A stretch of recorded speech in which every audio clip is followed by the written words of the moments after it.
It all started with Natalie's lie so perfectly crafted that it shattered what little trust remained in this broken family. She didn't just accuse me, Kurt, of stealing Dad's prized watch. She turned it into a theatrical performance. Tears streamed down her face as she sobbed dramatically, clutching her chest like I had betrayed the entire family. "How could you, Kurt? You're nothing but a thief," she cried, her voice trembling with fake heartbreak. "And Dad?" He fell for it hook, line, and sinker. His face turned crimson with rage, veins bulging on his temples as he screamed at me, calling me a worthless failure and a disgrace to this house. The words cut deeper than any blade. "Get out. You don't deserve to live here, you deserve to rot on the streets," he roared, pointing violently toward the door. Mom tried to intervene, her hands shaking as she pleaded for him to stop, but he shoved her aside without hesitation.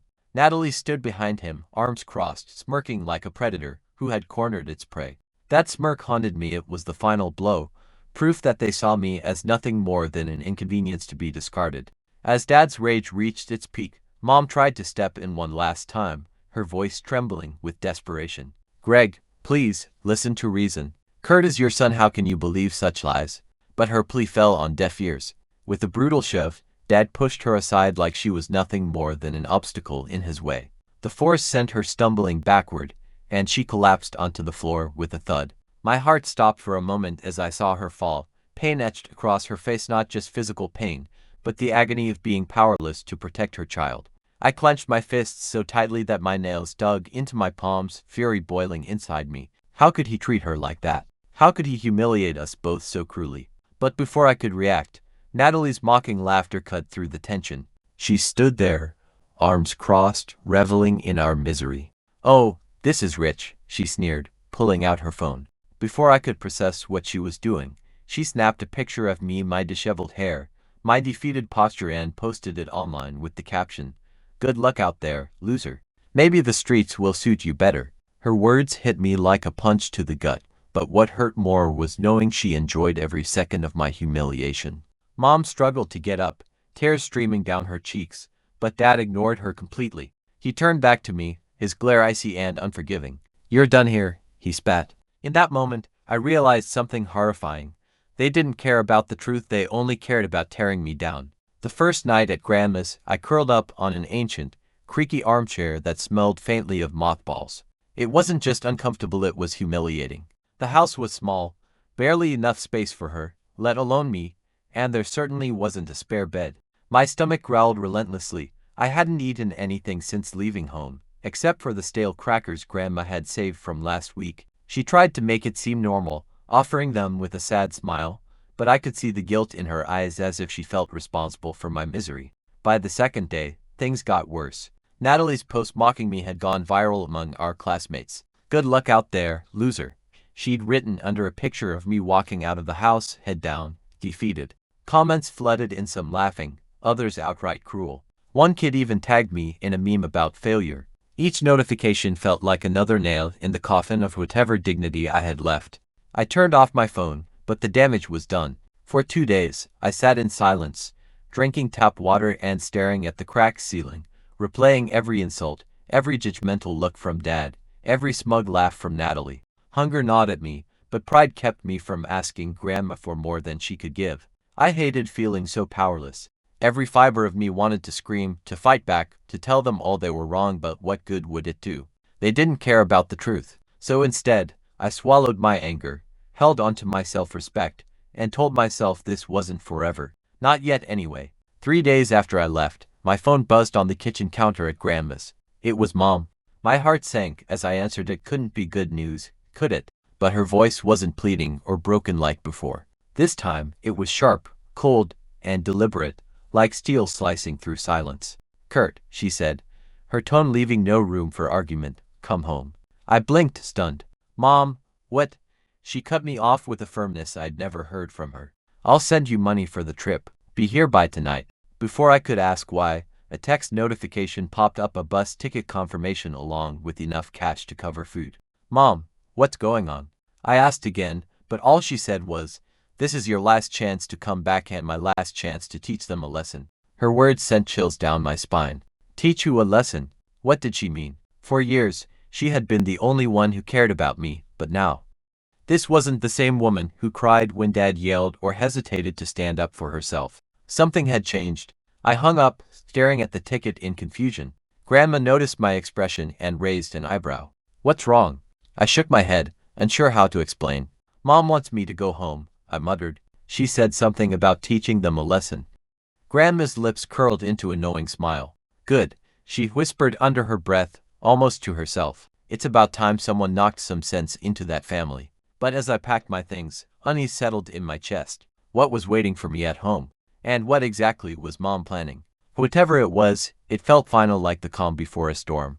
The moment Mom stepped into the living room, the air seemed to crackle with tension. Dad and Natalie were sitting on the couch, their faces pale as ghosts, eyes darting nervously between each other and her. She didn't say a word at first, just stood there, arms crossed, her expression colder than I'd ever seen. When she finally spoke, her voice was sharp, cutting through the silence like a blade. "You want to know why you're leaving? Fine.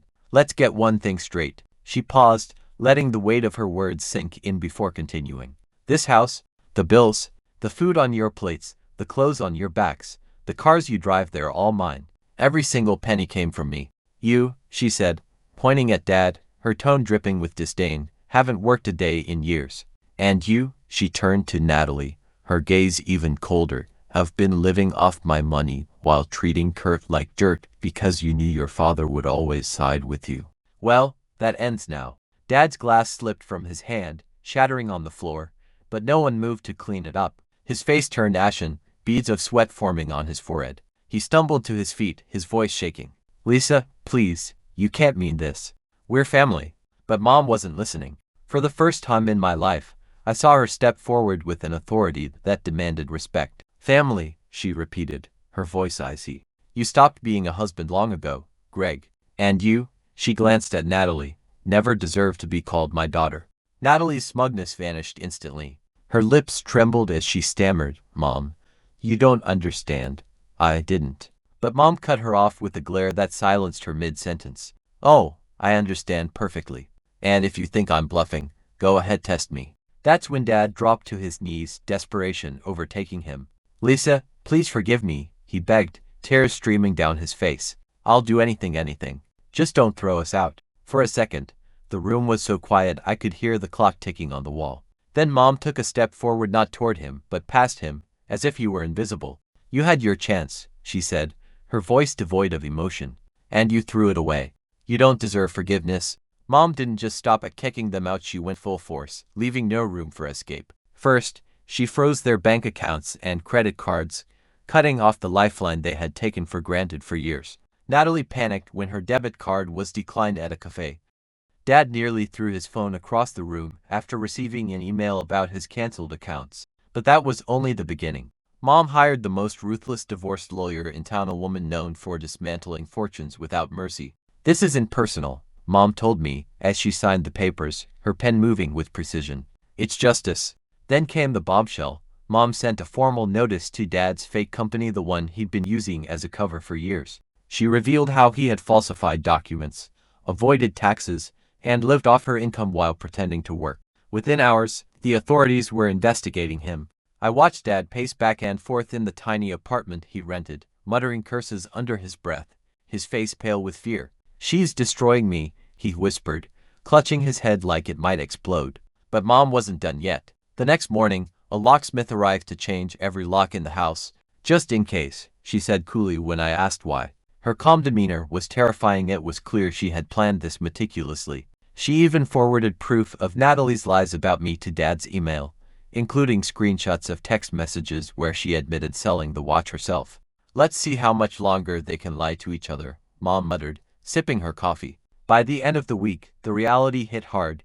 Dad lost access to everything: the house, the money, the life he had stolen from Mom.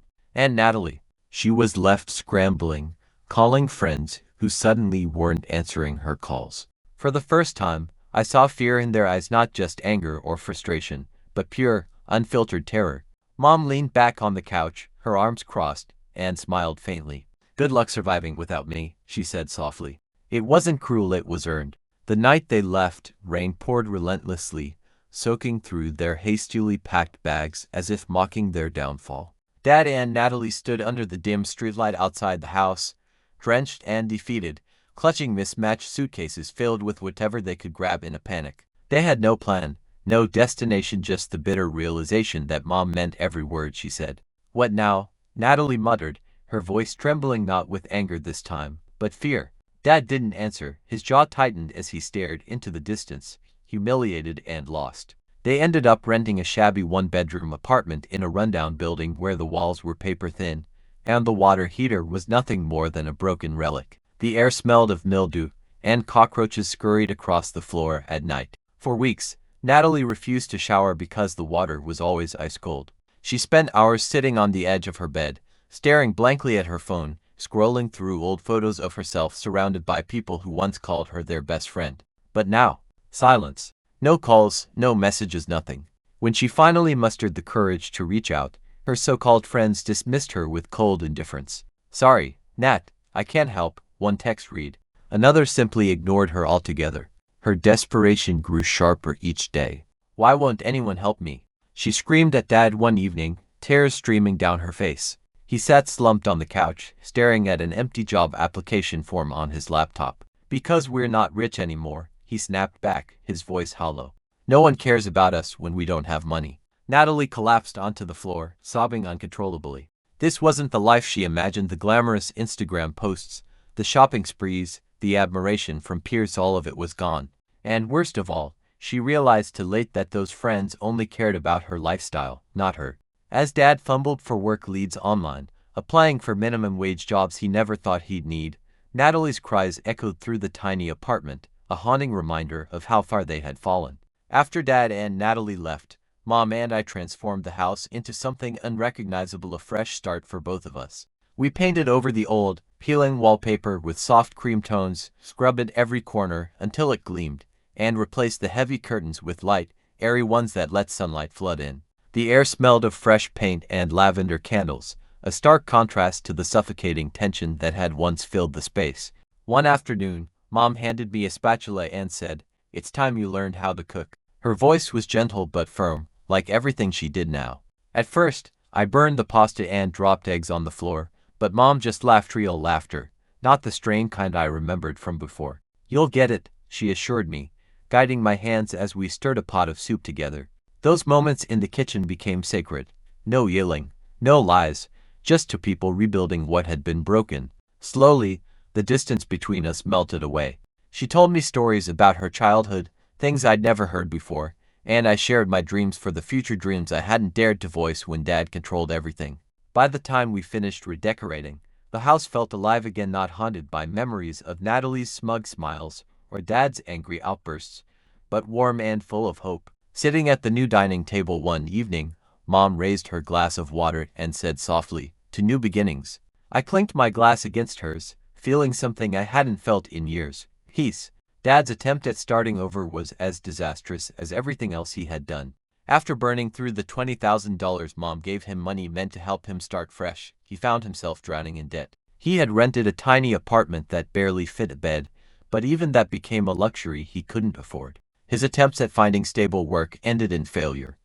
No company wanted to hire a man who hadn't worked in years and carried an air of entitlement. One morning, he received a call from his temp job: "We're letting you go." Just like that, his last lifeline vanished.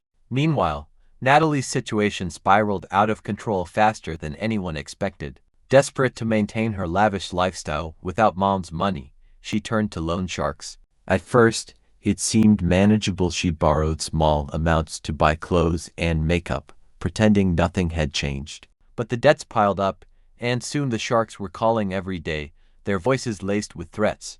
"Pay up, or we'll come for you," they growled. She tried hiding, but there was nowhere to run. Her once perfect Instagram feed went silent as reality closed in. One night, driven by desperation, Natalie hatched a reckless plan. She snuck back to the old house, the one she thought still held some hidden cash or valuables. Clad in dark clothes, she crept through the shadows, her heart pounding like a drum. But she didn't count on the new security system Mom had installed or the guard patrolling the property. As she fumbled with the window lock, a flashlight beam blinded her. "What are you doing here?" the guard barked, grabbing her arm. Before she could explain, The police sirens wailed in the distance. The next day, Dad got the call while sitting in his dingy apartment, staring blankly at unpaid bills. It wasn't just about Natalie being arrested, it was what the cops discovered during questioning. They found receipts proving she had sold Dad's prized watch months ago, using the money to buy a gaming console and designer bags. When Dad heard this, something inside him snapped. "You lied to me," he screamed into the phone after visiting her at the station. "You sold my watch." My watch. For the first time, his voice wasn't filled with anger, it was betrayal. That night, he kicked Natalie out, tossing her belongings onto the street. "Get out," he shouted, tears streaming down his face. "I'm done with you. You ruined everything." She stood there, stunned, as rain soaked her suitcase and shattered dreams. The irony wasn't lost on either of them. The daughter who had manipulated everyone was now utterly alone, abandoned by the very person who once worshipped her. The truth about the watch came out on a random afternoon, shattering what little trust Dad still had in Natalie. He'd been going through old receipts, desperate to find anything that could salvage his crumbling life, when he stumbled upon something damning. Proof that Natalie had sold his prized watch months ago. Not only that, but she'd used the money to buy herself an expensive gaming console and designer clothes. His face turned crimson with rage as he confronted her, waving the receipt like it was evidence of a crime. "You lied to me," he roared, his voice shaking with betrayal. "You stole my watch. My watch.